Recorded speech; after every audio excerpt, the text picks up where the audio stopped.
નમસ્કાર દર્શક મિત્રો, હું જયશ્રી પરીખ ગુજરાત દર્શન સમાચારમાં આપનું સ્વાગત કરું છું. જોઈએ આજના વિશેષ સમાચાર. સુરત મહાનગરપાલિકાનું ડ્રાફ્ટ બજેટ સ્થાયી સમિતિ ચેરમેન દ્વારા રજૂ કરવામાં આવ્યું. સુરતના ઇતિહાસમાં પ્રથમ વખત મિલકતના સામાન્ય વેરામાંથી વિધવા માતા બહેનોને સંપૂર્ણ મુક્તિ અપાઈ. બીઆરટીએસ બસમાં સિનિયર સિટીઝન માટે વિના મૂલ્યે પાસની વ્યવસ્થા ઊભી કરાશે.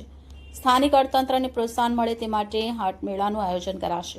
માન્ય કરેલ ધાર્મિક સંપ્રદાયને પાયાની સુવિધા જેવી કે પથ્થર road, drainage, water cooler, solar panel માટે 25 કરોડ ફાળવાયા. સુરત મહાનગરપાલિકાના તમામ ઝોનમાં એક નવું આધાર કાર્ડ સેન્ટર ઊભું કરાશે.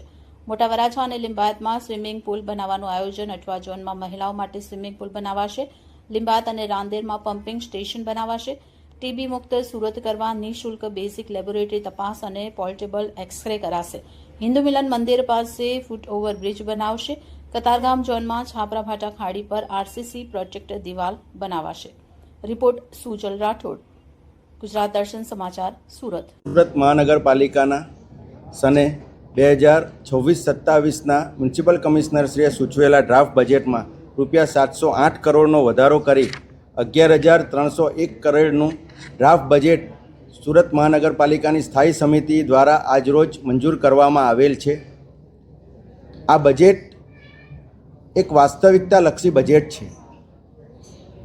ગુજરાતના મુખ્યમંત્રી ભૂપેન્દ્રભાઈ પટેલ સાહેબ તેમજ અમારા કેન્દ્રીય જળશક્તિ મંત્રી CR પાટીલ સાહેબની આગેવાનીમાં સુરત શહેર સતત વિકસતું શહેર છે અને આ વિકાસની કેળીને આગળ ધપાવવા માટે આ બજેટ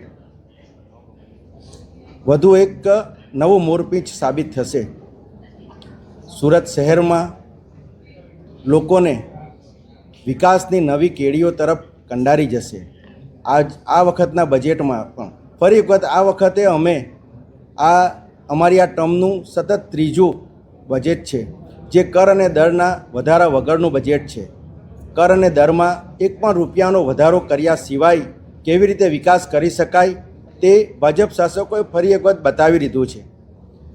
આ વખતના બજેટમાં અમે વિધવા માતા અને બહેનોને સામાન્ય વેરામાંથી મુક્તિ આપતી એક જાહેરાત કરીએ છીએ. વિધવા માતા અને બહેનો જે રાજ્ય સરકાર હસ્તકની વિધવા સહાય મેળવતા હશે તેનો કાર્ડ બતાવીને આ સામાન્ય વેરામાંથી રાહત મેળવી શકશે. વડીલો માટે આ વખતે બીઆરટીએસમાં મુસાફરી સુરત મહાનગરપાલિકા દ્વારા વિનામૂલ્યે કરવામાં આવશે. કોઈપણ વડીલ નજીકના સિવિક સેન્ટર પર જઈને એ માટેનો પાસ બનાવી શકશે અને બીઆરટીએસમાં વિનામૂલ્યે મુસાફરી કરી શકશે. સુરત મહાનગરપાલિકા પહેલી વખત સુરતી હાટ બજાર બનાવવા જઈ રહ્યું છે, જે અંતર્ગત સુરત મહાનગરપાલિકાની સખી મંડળની બહેનો ઉપરાંત સ્થાનિક જે વ્યવસાયકારીકો છે તે લોકોને આ હાટ બજાર થકી તેમને ધંધો મળી શકશે અને સુરતમાં જે આપણા લોકલ વ્યવસાયિકો છે તેને એક નવું પ્લેટફોર્મ પૂરું પાડશે. આ હાટ બજારમાં પણ વિધવા માતા અને બહેનોને વિનામૂલ્યે શોપ ઉપલબ્ધ થશે. સુરતનો સરથાણા નેચર પાર્ક છેલ્લા 3 વર્ષમાં લગભગ 25 લાખ જેટલા લોકોએ આની મુલાકાત લીધી છે અને હવે આ નેચર પાર્કને અદ્યતન ડેવલપ કરવાની જરૂર છે. તે માટે નજીકના ભવિષ્યમાં નેચર પાર્કને રીડેવલપ કરવાનું આયોજન છે. હાલમાં સુરત મહાનગરપાલિકાના તમામ ઝોનમાં તેમજ અમુક સિવિક સેન્ટરો પર આધાર સેન્ટરો ચાલુ છે, પણ તમામ 30 ઇલેક્શન વોર્ડમાં આવેલી વોર્ડ ઓફિસો પૈકી કોઈપણ એક વોર્ડ ઓફિસમાં એટલે કે 30 વોર્ડ ઓફિસોમાં નવા આધાર કાર્ડ સેન્ટરો શરૂ કરવામાં આવશે, જેથી જનતાને દરેક દૂર જગ્યાએ જવું નહીં પડે.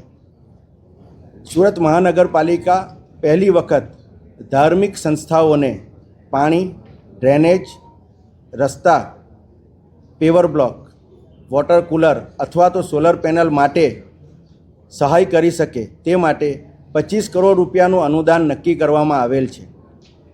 આ ઉપરાંત છેલ્લા કેટલાય વર્ષોથી આપણી શહેરની જે સોસાયટીઓ છે તેમાં અનુદાન માટે જે રકમ હતી તેમાં તોતિંગ વધારો અમે કરવા જઈ રહ્યા છીએ.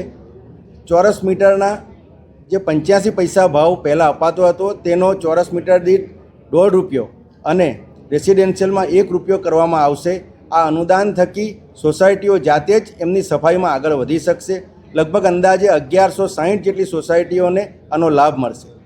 નમસ્કાર.